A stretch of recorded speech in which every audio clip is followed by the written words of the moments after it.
하나님 말씀은 구약성경 사무엘하 14장입니다.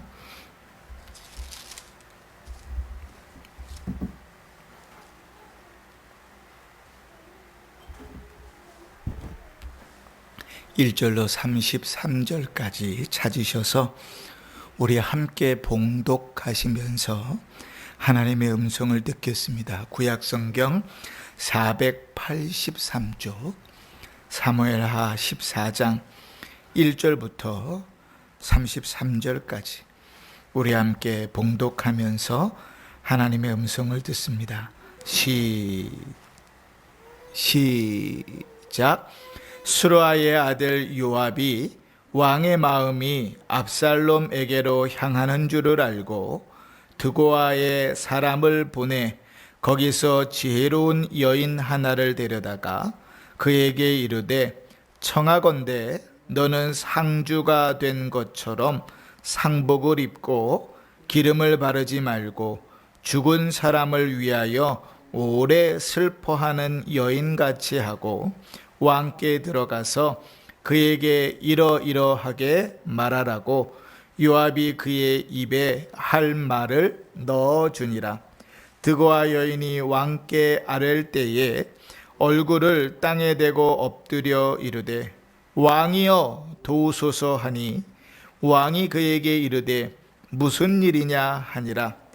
대답하되, 나는 진정으로 과부니이다. 남편은 죽고 이 여종에게 아들 둘이 있더니 그들이 들에서 싸우나 그들을 말리는 사람이 아무도 없으므로 한 아이가 다른 아이를 쳐 죽인지라. 온 족속이 일어나서 당신의 여종 나를 핍박하여 말하기를, 그의 동생을 쳐 죽인 자를 내놓으라. 우리가 그의 동생 죽인 죄를 갚아 그를 죽여 상속자 될 것까지 끊겠노라 하오니, 그러한즉 그들이 내게 남아있는 숯불을 꺼서 내 남편의 이름과 씨를 세상에 남겨두지 아니하겠나이다 하니, 왕이 여인에게 이르되, 내 집으로 가라. 내가 너를 위하여 명령을 내리리라 하는지라. 드고아 여인이 왕께 아뢰되, 내 주 왕이여, 그 죄는 나와 내 아버지의 집으로 돌릴 것이니 왕과 왕위는 허물이 없으리이다. 왕이 이르되, 누구든지 내게 말하는 자를 내게로 데려오라. 그가 다시는 너를 건드리지도 못하리라 하니라. 여인이 이르되, 청하건대 왕은 왕의 하나님 여호와를 기억하사 원수 갚는 자가 더 죽이지 못하게 하옵소서. 내 아들을 죽일까 두렵나이다 하니, 왕이 이르되, 여호와께서 살아계심을 두고 맹세하노니 내 아들을 머리카락 하나도 땅에 떨어지지 아니하리라 하니라. 여인이 이르되, 청하건대 당신의 여종을 용납하여 한 말씀을 내 주 왕께 엽줍게 하옵소서 하니, 그가 이르되, 말하라 하니라. 여인이 이르되, 그러면 어찌하여 왕께서 하나님의 백성에게 대하여 이 같은 생각을 하셨나이까? 이 말씀을 하심으로 왕께서 죄 있는 사람같이 되심은 그 내쫓긴 자를 왕께서 집으로 돌아오게 하지 아니하심이니이다. 우리는 필경 죽으리니 땅에 쏟아진 물을 다시 담지 못함 같을 것이오나, 하나님은 생명을 빼앗지 아니하시고 방책을 베푸사 내쫓긴 자가 하나님께 버린 자가 되지 아니하게 하시나이다. 이제 내가 와서 내 주 왕께 이 말씀을 엽줍는 것은 백성들이 나를 두렵게 하므로 당신의 여종이 스스로 말하기를, 내가 왕께 여쭈오면 혹시 종이 청하는 것을 왕께서 시행하실 것이라. 왕께서 들으시고 나와 내 아들을 함께 하나님의 기업에서 끊을 자의 손으로부터 주의 종을 구원하시리라 함이니이다. 당신의 여종이 또 스스로 말하기를 내 주 왕의 말씀이 나의 위로가 되기를 원한다 하였사오니 이는 내 주 왕께서 하나님의 사자같이 선과 악을 분간하심이니이다. 원하간대 왕의 하나님 여호와께서 왕과 같이 계시옵소서.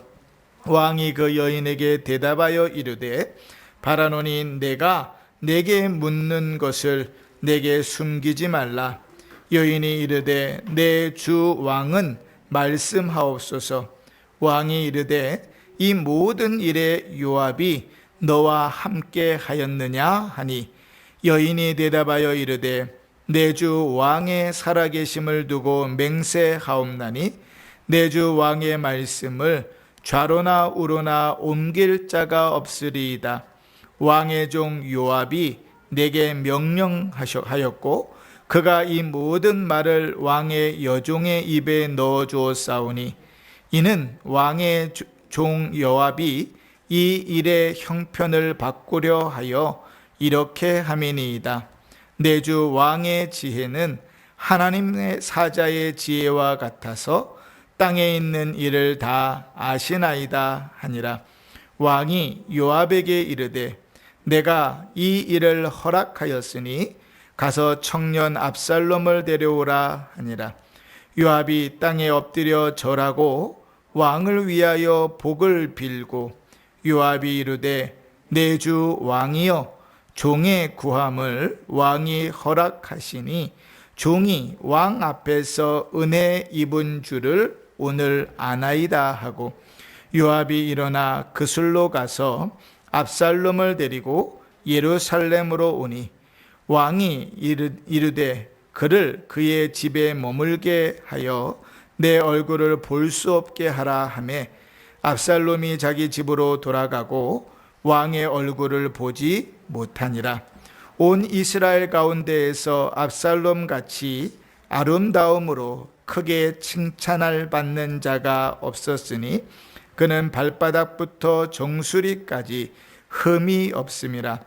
그의 머리털이 무거움으로 연말마다 깎았으며 그의 머리털을 깎을 때에 그것을 달아본즉 그의 머리털이 왕의 저울로 200세겔이었더라.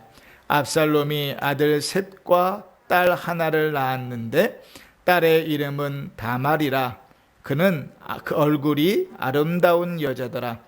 압살롬이 이태 동안 예루살렘에 있으되 왕의 얼굴을 보지 못하였으므로 압살롬이 요압을 왕께 보내려 하여 압살롬이 요압에게 사람을 보내 부르되 그에게 오지 아니하고 또다시 그에게 보내되 오지 아니하는지라.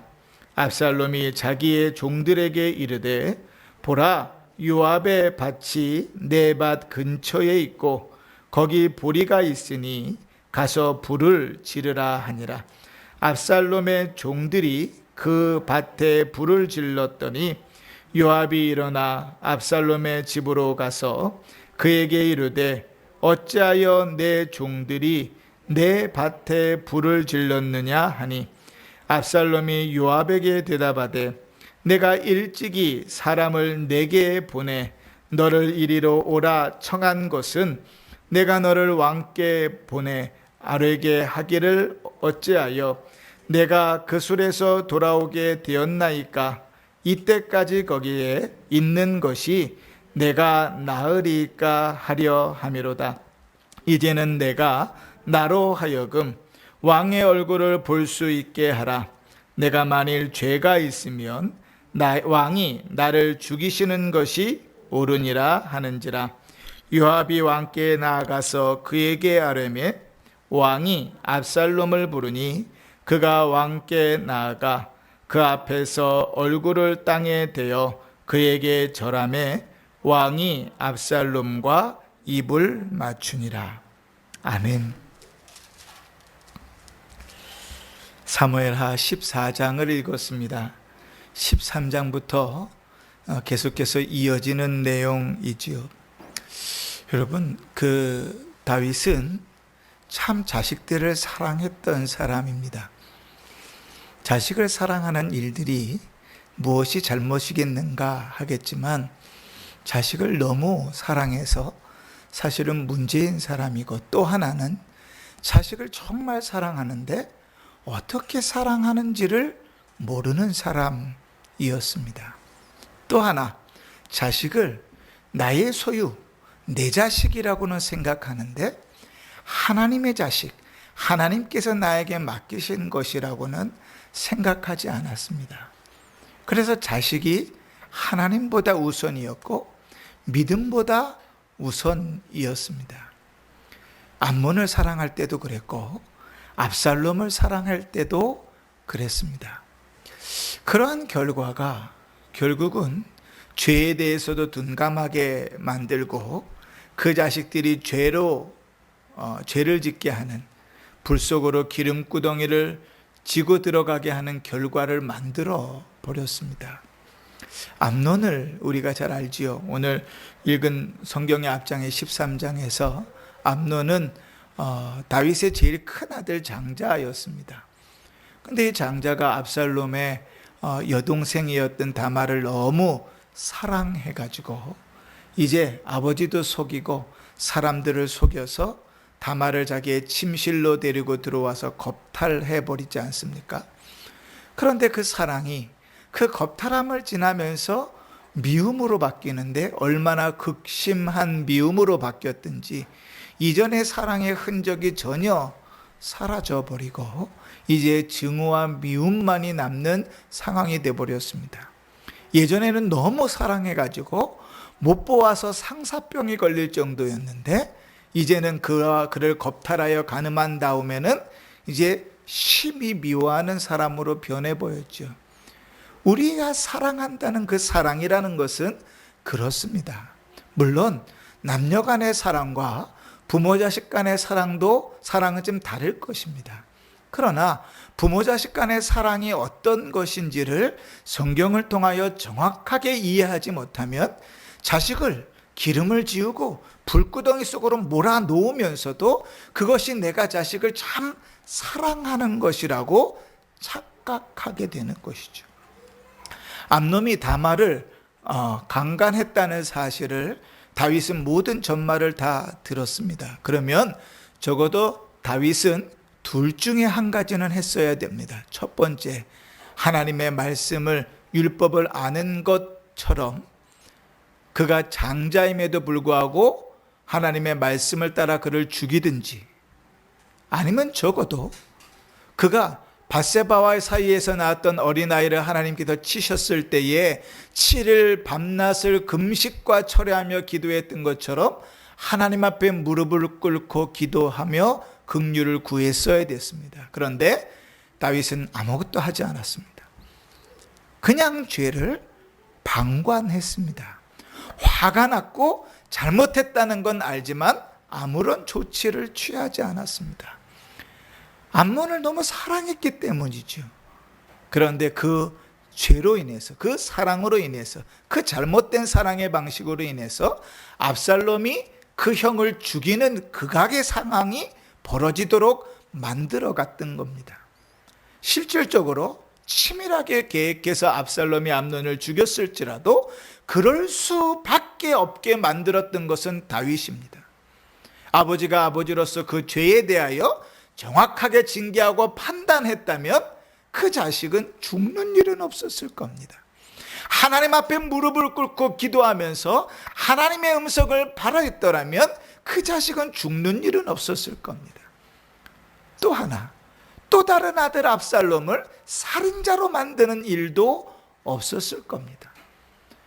너무 사랑했는데 어떻게 사랑하는지, 하나님께서 주신 자식을 어떻게 키워야 하는지를 알지 못하여 그 사단을 만들어 버린 것이죠.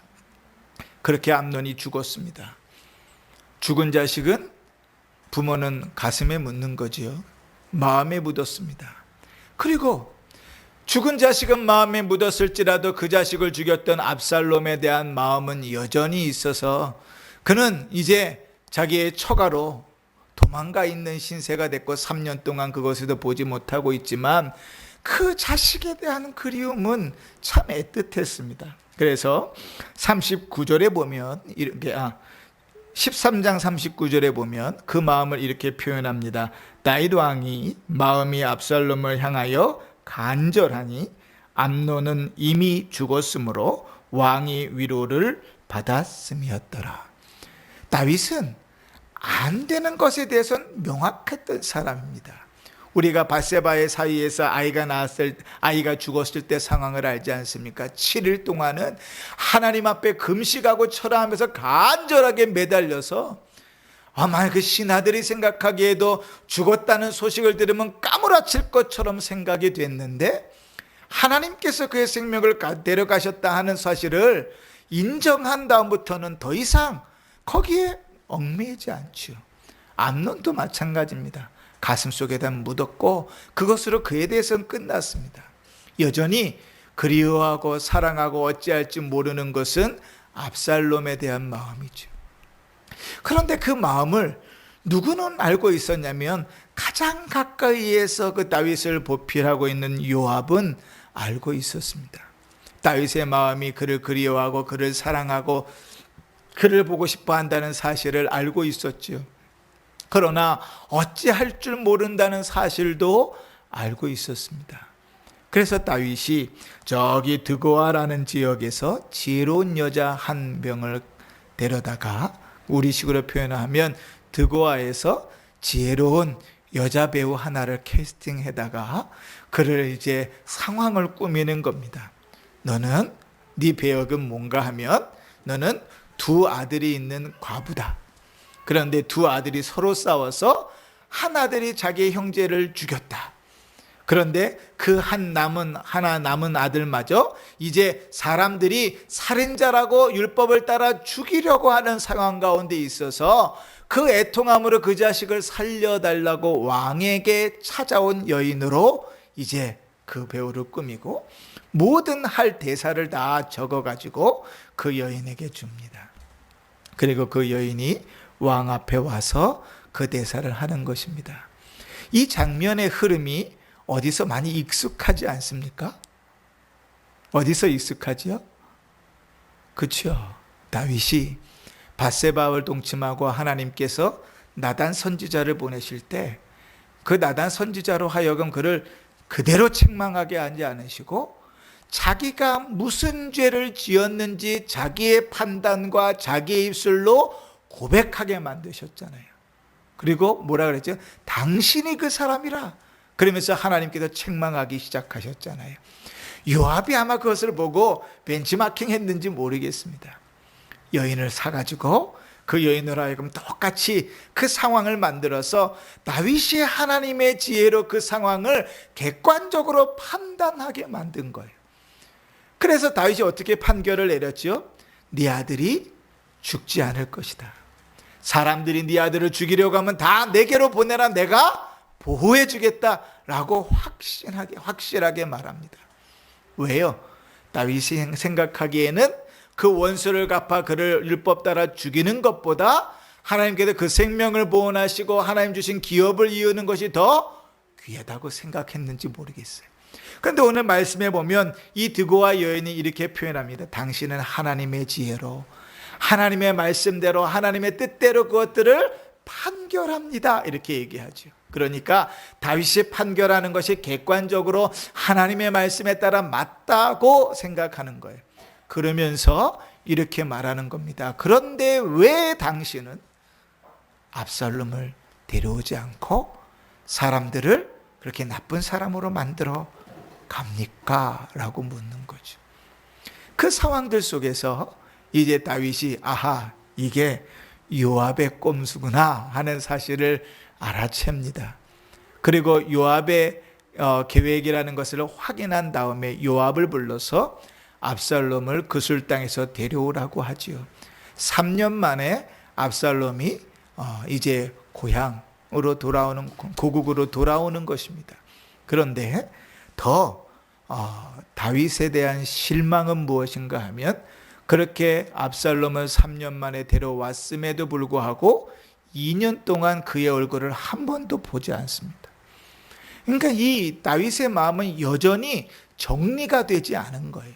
남에 대해서는 정확하게 판단을 하는데 자기의 문제에 대해서는 우유부단하고 정확하게 결정을 내리고 판단하고 나아가지 못하는 거예요. 그 저변에는 뭐가 깔려 있어요? 압살롬을 사랑하는 그 마음이 깔려 있습니다. 자식을 사랑하는 마음이 깔려 있습니다. 이 압살롬이 도저히 안 되겠으니까요, 이 지혜로운 사람이잖아요, 그죠? 치밀하고 지혜롭고 계획적인 사람이잖아요. 그러니까 이제 요압을 통해서 아버지와 만날 수 있도록 중재를 해달라고 하는데 그 중재가 안 되니까, 요압 자체가 오질 않으니까요. 그러니까 요압의 밭에다가 불을 놔가지고 올 수밖에 없는 상황을 만들어서 중재하게 만듭니다. 그리고 오늘 성경의 맨 마지막은 어떻게 끝나냐면 다윗과 압살롬의 화해로 끝나는 것입니다. 여러분, 이 말씀 가운데서 우리가 좀 다윗의 모습에서 교훈을 얻기를 원합니다. 우리가 서두에 그런 말씀을 드렸잖아요. 자식을 사랑하는 건 죄가 아닙니다. 문제는 뭐냐면 어떻게 자식을 사랑해야 되는가를 모르면 자식의 인생을 망쳐버릴 수가 있습니다. 자식을 사랑해서 그렇게 했는데 자식을 사지로 몰아넣을 수가 있습니다. 오히려 자식의 죄를 더 부풀릴 수 있는 결과를 가져올 수 있습니다. 자식을 사랑해서 배려한 것인데 자식의 등에다 기름구덩이를 넣고 불 속으로 차 넣는 결과를 만들어 버릴 수 있습니다. 왜 그렇죠? 사랑하는 방법을 몰라서 그렇습니다. 여러분, 그러면 자녀를 어떻게 사랑해야 될까요? 첫 번째는 하나님 앞에서 사랑해야 됩니다. 자녀가 나의 소유여서는 안 됩니다. 하나님께서 나에게 맡기신 자라는 것을 인정하는 한 나의 사랑이 전부가 되지 않고 하나님의 일하심이 그것보다 앞서도록 해야 됩니다. 이 세상에서는 나보다 더 자식을 사랑할 사람이 없습니다. 그런데 이 세상을 통틀어서는 나보다 더 사랑할 자가 없지만, 그러나 하나님까지 전체를 다 통틀어서는 하나님보다 우리가 더 사랑한다고 말할 수 없지요. 창세전부터 계획하시고 그를 보내시고 그의 모든 인생을 디자인하시고 이끌어 가시는 그 하나님보다 어떻게 더 잘 알겠습니까? 그러니 하나님께서 더 사랑하시고 하나님께서 더 이끌어 가신다면 우리는 하나님의 사랑하시는 방법 앞에 자식을 내놓아야 됩니다. 하나님 앞에 맡길 수 없다면, 하나님 앞에 드릴 수 없다면, 예수 그리스도를 소개할 수 없다면 우리는 그 사랑이 실패한 것입니다. 암논의 경우에도, 압살롬의 경우에도 다윗은 그 자식의 문제를 놓고 고민하고 또 고민하면서 결론을 내리지 못했지만 그는 하나님 앞에 묻지 않습니다. 그 자녀를 어떻게 해야 될지, 그가 율법을 어기고 죽어야 될 자인데 그를 어떻게 해야 될지, 하나님의 뜻은 어디에 있는지 묻지 않습니다. 그가 조금만 더 죄에 대해서 문강했다면 그 상황 자체가 자기의 밧세바로부터 온 그 죄로 인하여 온 하나님의 책망 가운데 있다는 사실도 알았을 텐데 묻지 않습니다. 사랑을 의심하는 게 아닙니다. 자식을 사랑하는 마음을 의심하는 게 아니라 하나님 앞에 그 문제를 가지고 나아가지 않는 그것이 그 자식을 사지로 몰아 넣어버렸다는 것이죠. 사랑하는 성도 여러분, 두 번째로 다윗은 자식을 너무 사랑해가지고 결단하지 못하고 우유부단합니다. 여러분, 다윗은 우유부단한 사람이 아닙니다. 다윗의 인생을 한번 잘 살펴보세요. 그가 전쟁터에 아버지의 심부름을 하러 갔는데 이제 전쟁 상대방 진영에서 큰 골리앗이라는 장군이 나와서 하나님을 욕하는데 그 소리를 듣고 화가 났어요. 인간적인 분이 아니라 하나님의 마음으로부터 오는 화가 났습니다. 그래서 묻지도 않습니다. 아버지와 상의하지도 않고 형제들과 이야기하지도 않고 그가 결단하고 그 싸움터로 뛰어듭니다. 무서운 것도 모르지요. 그의 결단력은 선하고 바른 것에 대해서는 정확합니다. 사울을 죽일 수 있는 두 번의 기회를 만났을 때 사람들은 다 이구동성으로 그렇게 얘기했어요. 하나님께서 그를 당신에게 붙였습니다. 저도 그럴 것 같아요. 저도 저 같아도 똑같은 일이 몇 번 반복되어지면 하나님의 뜻이 이것인가? 라고 물을 것 같습니다. 근데 다윗은 단호하게, 그 순간에 단호하게 결론을 내려버립니다. 왜냐하면 그 상황보다 더 우선인 것이 있었어요. 하나님이 그를 세우셨다는 것입니다. 나도 하나님께서 왕으로 세우셨지만 하나님이 그를 세우셨으니 세우신 하나님께서 책임지실 것이라는 사실을 명확하게 고백합니다. 그 믿음이 우선되어져서 그 상황이 너무나 정확하고 아무도 자기를 부인할 수 없고 아무도 욕할 수 없는 상황에 맞닥뜨렸을지라도 그는 그 믿음으로 단호하게 결정하고 나가잖아요. 다윗은 우유부단한 사람이 아닙니다. 그런데 유독 자식의 문제에서만큼은 우유부단합니다. 내 자식의 문제에서만큼은 그럴 수 있고 그래도 되고 그래도 괜찮고 기다려도 되고 우유부단합니다. 남의 일에 대해서는 너무나 정확하게 칼로 물대서 베버리는데 내 자식에 대해서는 너무나 관대한 거죠. 암논에 대해서 그러다가 그 자식을 잃었습니다.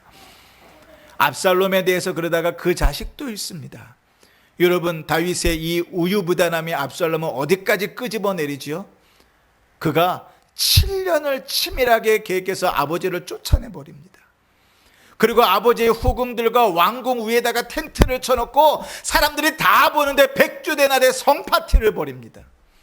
물론 하나님께서 말씀하신 대로 되었을지라도 그렇게 저 밑바닥까지 추락해버린 장본인이 압살롬인데 그걸 누가 만들었냐면 그의 아버지 다윗의 잘못된 사랑이 만들었습니다. 우유부단한 그 사랑이 그를 그렇게 죄악의 수렁텅이로 만들어 끄집어내어 버렸습니다. 남에 대해서는 칼같고 명확하고 다른 사람을 판단하는 것은 너무나 정확하고 정직한데 내 자식에 대해서는 정확하지 못할 때 여러분, 거기에는 문제가 있습니다. 우리의 신앙은 어때요? 우리의 신앙도 역시 그렇진 않은가 좀 돌아볼 일입니다. 남에 대해서는 다윗이 했던 것처럼 참 잘 판단합니다. 남의 일을 판단하고 남의 일에 훈수두는 것은 아주 정확해요. 그땐 이렇게 해야지. 내가 경험해 보니까 이렇게 해야 되는 거야. 자식은 그렇게 키우면 안 돼. 자식은 이렇게 해야 돼. 훈수도 정말 잘 둡니다. 그런데 내 자식에 대해서 나는 그렇게 키우지 않아요. 내 문제에 있어서 그렇게 정확하게 판단하지 않습니다. 얼마나 유한지 몰라요. 근데 하나님은요, 우리에게 이렇게 요구하셨습니다. 반대로 남에 대해서는 유하라고 표현하십니다.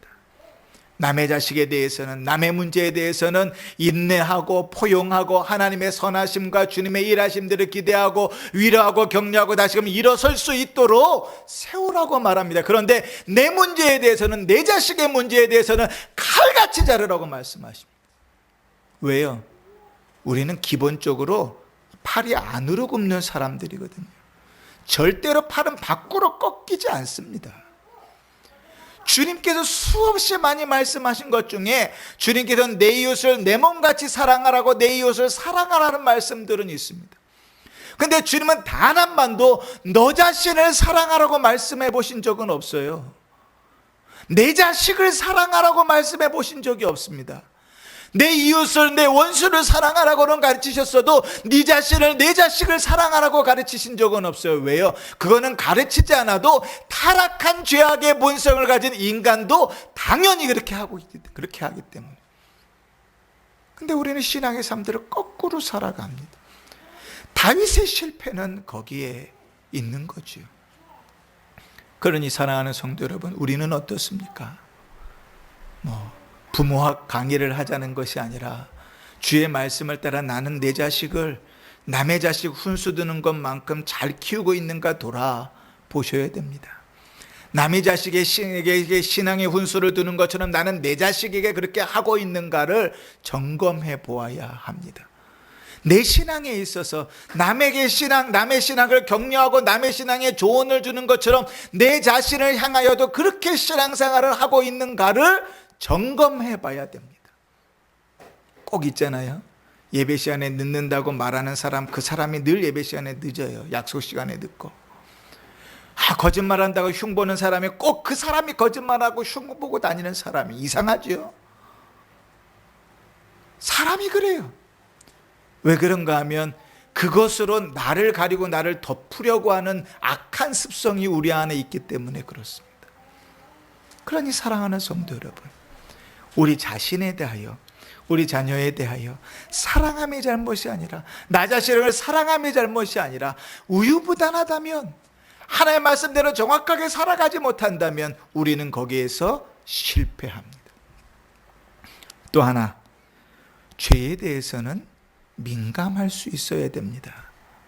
그것이 아무리 자식이고 사랑이라 할지라도 죄에 대해서 민감할 수 없는 한 우리는 아무런 거룩함에 동참할 수 없고 아무런 거룩한 능력을 나타낼 수가 없습니다. 죄에 대해서 관용하고 죄에 대해서 너그러운 한 하나님 앞에 가까이 갈 수가 없습니다. 죄를 짓고 살아가면서 그 죄가 당연한 것으로, 그럴 수 있는 것으로 스스로 합리화시키며 살아갈 때, 그 죄를 다른 어떠한 이유로도 덮을 수 있을 때 우리는 하나님 앞에 거룩한 모습으로 설 수 없습니다. 여러분, 세상 사람들이 보면 이렇게 이해할 수 있습니다.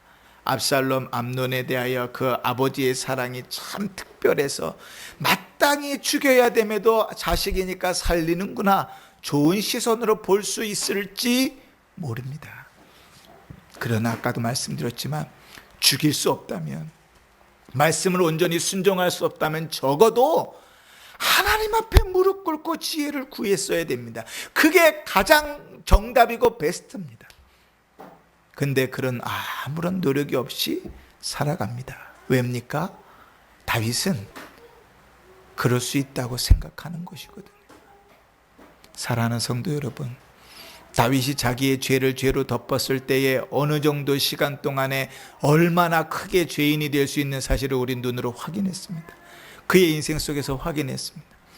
그리고 그 철저히 회개했음에도 불구하고 그는 다시금 죄에 대해서 둔감한 모습으로 섭니다. 무엇으로 그것을 스스로 합리화시키고 있습니까?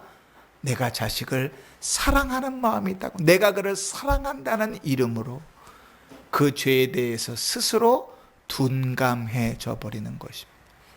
그러나 사랑하는 성도 여러분, 그렇게는 믿음으로 살 수 없습니다. 그렇게는 신앙으로 살아갈 수가 없습니다. 오늘 다윗의 모습 가운데서 우리 두 가지를 좀 생각하십시다. 우리는 우리 자신에 대하여 또 우리 자녀들에 대하여 우유부단하고 있지는 않은지, 죄에 대해서 너무 둔감해 있지는 않은지, 단호하게 살아가고 긍휼히 여기며 살아가고 간절히 살아가야 되는데 그것에 대하여 너무 여유롭지는 않은지, 남에 대해서는 칼같이 비판하고 비난하고 신랄하게 정죄하면서 나에 대해서는, 내 자식에 대해서는 너무 여유롭고 관대하지는 않은지 돌아볼 일입니다. 오늘 하나님은 다윗이 두 자식에 대해서 실패한 모습 속에서, 뼈저리게 실패한 그 아픔들 속에서 오늘 우리를 교훈하십니다. 이제 계속해서 15장, 16장을 좀 읽어갈 텐데, 다윗을 향한 이러한 마음이 2년 동안 바라도 보지 않았고 3년 동안 타국에서 방치했고 5년 만에 만나서 화해했지만 그를 그렇게 마음으로 제대로 품지 않았던 다윗을, 아버지 다윗을 압살롬은 7년 동안 계획하고 그를 몰아내어 죽일 궁리를 합니다. 누가 만들었다고요? 그 아버지가 만든 거예요. 우리가 이번 주일, 다음 주일 이어서 살펴보겠지만 이삭의 믿음은 그 부모를 보고 생긴 겁니다. 부모의 신앙이 자식에게 영향을 미치는 거예요. 부모의 말이 절대로 성경 하나님 말한다고 그 신앙이 자식에게 미쳐지지 않습니다. 그런데 그의 인생 가운데 크고 작은 일들을 경험하며 하나님을 만나고 하나님을 향하여 가까이 갔던 그 신앙을, 보이지 않는 하나님을 아버지를 통하여 보고 그 아버지를 통하여 확인했던 그 하나님을 그 이삭이 고백하는 것입니다. 자기 스스로를 제물로 드리고 아버지가 칼로 자기를 각을 뜨려 할 때도 그것을 믿음으로 받아들였던 그 믿음은 어디서 왔냐면 아버지로부터 온 거예요. 보이지 않는 하나님을 믿는 믿음이 아버지를 통해서 보고 확인되어져 그에게 믿어진 겁니다. 그러면 압살롬의 믿음은 어디서 왔을까요? 다윗의 이 모습에서 온 겁니다. 죄에 대하여 무뎌지고 죄에 대해서 방관하고 죄에 대하여 우유부단했던, 사랑이라는 이름으로 모든 것을 덮으려 했던 그에게로부터 압살롬은 아버지를 죽이려는 7년 동안의 계획을 세우는 일들을 잉태하게 만드는 거지요. 사랑하는 성도 여러분, 우리의 신앙을 돌아보며 사는 일들이 쉽지 않습니다. 그러나 반드시 하나님의 말씀을 들으셨으면 그 말씀으로 내 자신을 돌아보셔야 됩니다. 내 신앙을 돌아보고 나의 모습을 반드시 확인하셔야 됩니다. 바울은 하나님의 말씀이 우리 영혼의 거울이라 그랬습니다. 거울을 보고 얼굴이 지저분한데 그 지저분한 몸을 거울로 확인하고도 그냥 밖에 나가는 사람은 아무도 없습니다. 제정신이 아니고서, 미치지 않고서는. 제정신이면 어때요? 다 깨끗이 씻고 나가겠죠. 근데 그렇게 신앙생활에서는 안 되는 것이죠. 주의 말씀을 통하여 주님께서 우리에게 이야기하실 때 이 저녁에 우리의 모습을 좀 돌아보면서 우리의 하나님 앞에 기도할 수 있기를 바라고, 그 신앙 가운데서 믿음으로 서서 하나님 앞에 거룩한 모습으로 한 걸음 더 서는 은혜가 있기를 주의 이름으로 축원합니다. 아멘.